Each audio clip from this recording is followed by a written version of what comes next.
As we mentioned earlier, the Greek parliament passed the first part of a controversial austerity plan that includes billions in budget cuts and asset sales. The plan was a condition for Greece receiving more aid from its Eurozone neighbors.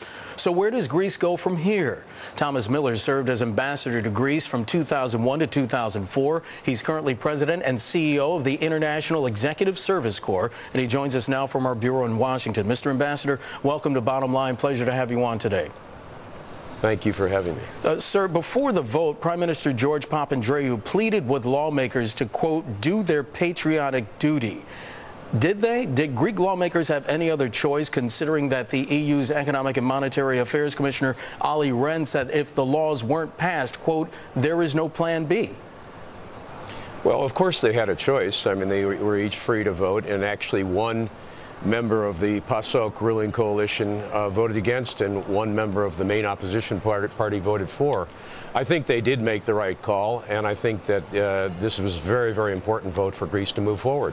Sir, how much time does this buy Greece? Will the country be able to avoid default, and does the Prime Minister now have the political clout to steer Greece toward fiscal solvency and sustainability? Well, Mark, if I could answer that question, I'd be on Wall Street making millions right now. I think what it does, I mean, it buys it a day because they have another important vote tomorrow, which is to implement what they voted on today, and that's very, very important. And there's not a large margin of error here. You know, you need 151 votes. You need a majority in the Greek parliament of 300, and today they only got 155. So hopefully the vote will go the same way tomorrow that it did today, and then they move on from there. Well, this isn't the end of this, is it, sir? This is, in effect, a stopgap measure. What does Greece need to do to get its fiscal house in order for the long term? Well, I think it's pretty well laid out in what they voted today. They clearly have to be, as Mr. Lipsky of the IMF said, they have to be more competitive.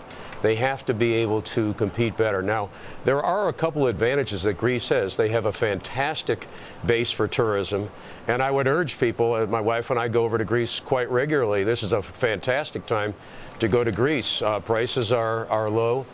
They also have a very vibrant shipping industry, and they have a number of other sectors which I think there is a natural competitiveness if they can undertake some of these measures that they voted on today and will vote on tomorrow.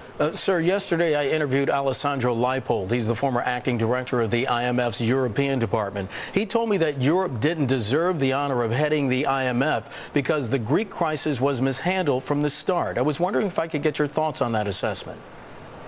Well, there is no way as a former American diplomat that I'm going to start opining who should head the IMF. They took a vote, and the vote was pretty overwhelming, and I hope the new head of the IMF, she's got quite a task before her, and you know, she's going to have to hit the ground running, and I'm sure she will, given her tremendously impressive track record.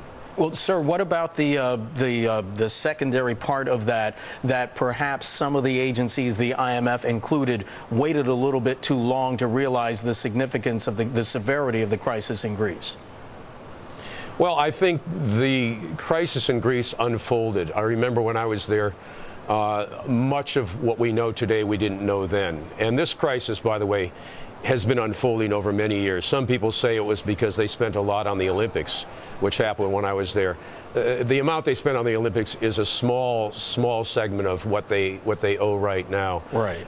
This thing's been unfolding for the last at least 25 years.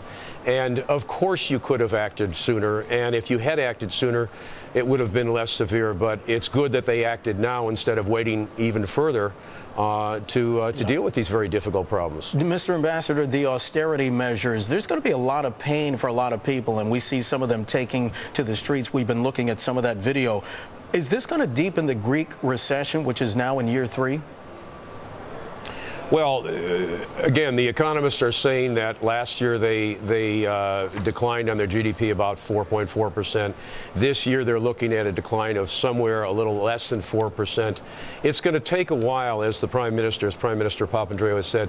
It's not going to be something that's going to happen overnight, and I think there's going to be some hard times ahead for Greeks for the next couple of years. So in a way it will deepen the recession, but it also buys them some time to start undertaking these structural changes to do the privatization, and they've got tremendous assets to privatize. That will hopefully buy them the time to work themselves out of this. Thomas Miller, he served as U.S. Ambassador to Greece from 2001-2005, now President and CEO of the International Executive Service Corps, joining us from Washington. Mr. Ambassador, thanks for your perspective. We appreciate it.